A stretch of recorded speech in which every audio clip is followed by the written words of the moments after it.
Hi, my name is Tomi Gariano, a certified Zentangle teacher. Today I'm going to shade and highlight this tile, which is for day 26, 27, 28 of Inktober. And I started this tile with string E as an alphabet, capital E. One of the letter from Inktober. So this is my 1, 2, 3, 4, 5, 6, 7, seventh letter, Inktobe. So seventh tile for this year's Inktober. I took each letters from Inktober and I started from these strings and added each day's tangle. And this is my seventh tile, and I have one more tile to go. As you can guess, it's gonna be R, letter R. It's gonna be the next tile. So if you've been watching me making progress on Inktober tangles, thank you, and thank you for leaving comments, likes, and thank you for subscribing to my channel.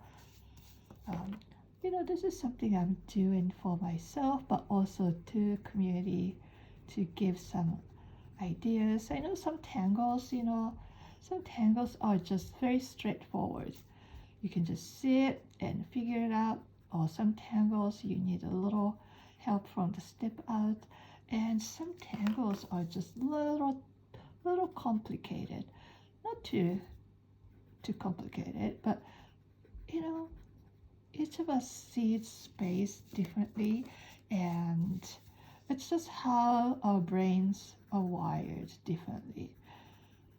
Some of you are good with organic shapes, some of you are good with more what's the word?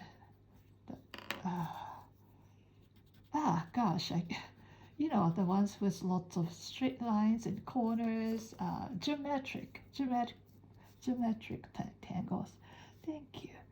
So yeah, so I'm creating this video and hoping that this may help you to figure out some of the tangles, and as you gain more experience as a Zentangle artist, a lot of things like shading that I'm doing will come naturally and you won't need any help. But if you are still relatively new to this art, it's good to get some inspiration and some help.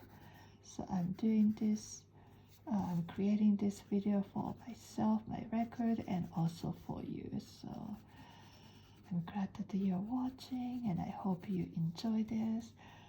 And when it comes to shading, I did several other videos previously for my other tiles for this Inktober, and I'm not giving too much instructions because I just want you to enjoy. There's no right or wrong.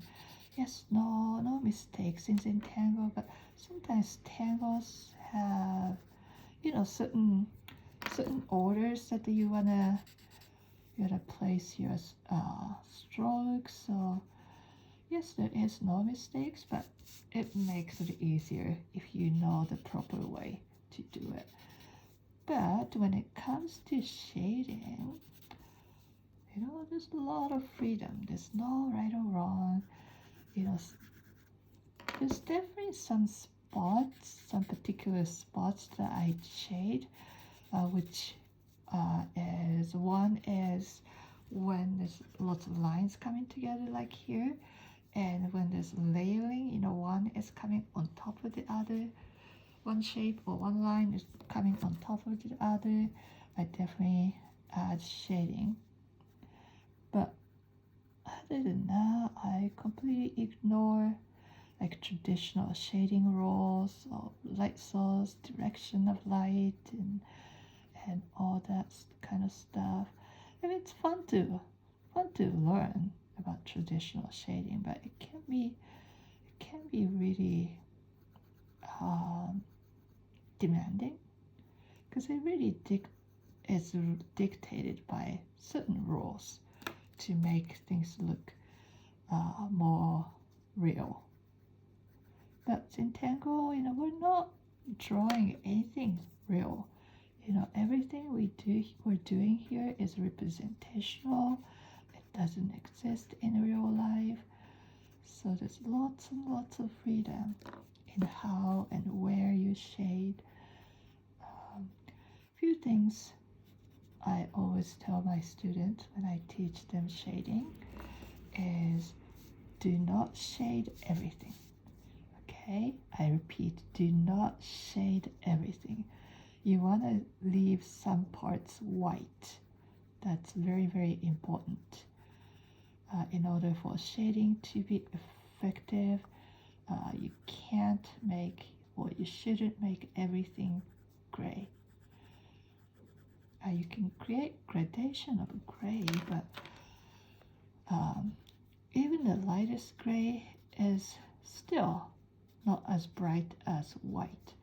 So you always want to leave some bright spot. So that means you want to leave some spot untouched. Like what I'm doing. When I'm doing shading this part here, I'm leaving the middle of this triangular three-petaled flower-like shape. I'm leaving the middle white. So that creates contrast with gray and black next to it. So make sure you're not shading or you're not adding pencil to everything. Be mindful that you are not touching some parts. And you can spend hours on shading. After you add first layer of light gray, you can go back and add a darker gray, and you can even come back with stronger pencil or coloring pencil, because graphite pencil is always gray. No matter how dark you do, you don't get black. But if you want to make some shading really dark, you can bring tools like black charcoal pencil, or coloring pencil, or black watercolor, or anything that is really black. So you can layer black over gray. So there's really no end to shading. And then also you can bring in highlight too. So, it's sometimes hardest thing about shading is to know when to stop. So I hope you are having fun shading, and I'm keeping my shading pretty simple for these Inktober tiles. This is something I want you to do every day. Put pen and pencil on paper every day. That's the intent of Inktober challenge, so that we'll put our pens, pencil to paper every day. So if you have time to draw several hours every day, that's, hey, all power to you. But most of us have other responsibility to attend, places to go, people to see, and perhaps realistically you only have maybe 15-20 minutes to tangle. So I want to keep my videos pretty short and bite-sized, so it's something that you can watch kind of using your spare time when you only have 5, 10, 15 minutes. And when you have have several hours, you can work on your bigger project too. So that's why I'm keeping my shading pretty basic and pretty simple too.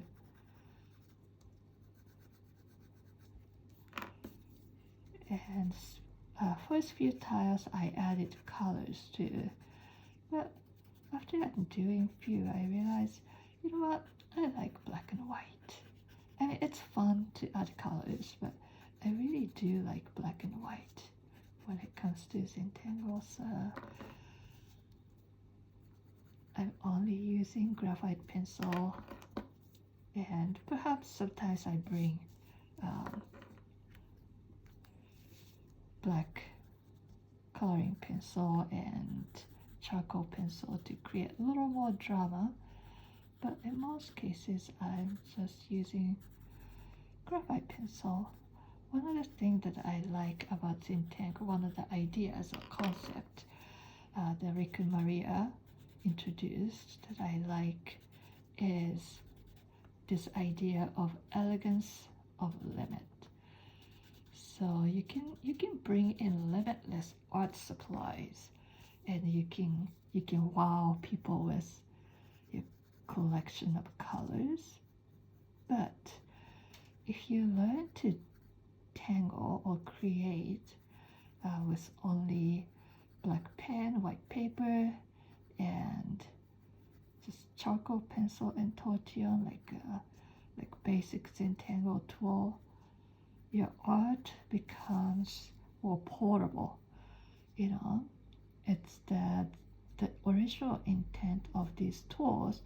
You know, even being a pencil being short, you know, they don't give out full size, full length pencil. They give you in a toolkit a short, maybe half length or 1/3 of the length pencil, so that it's more portable.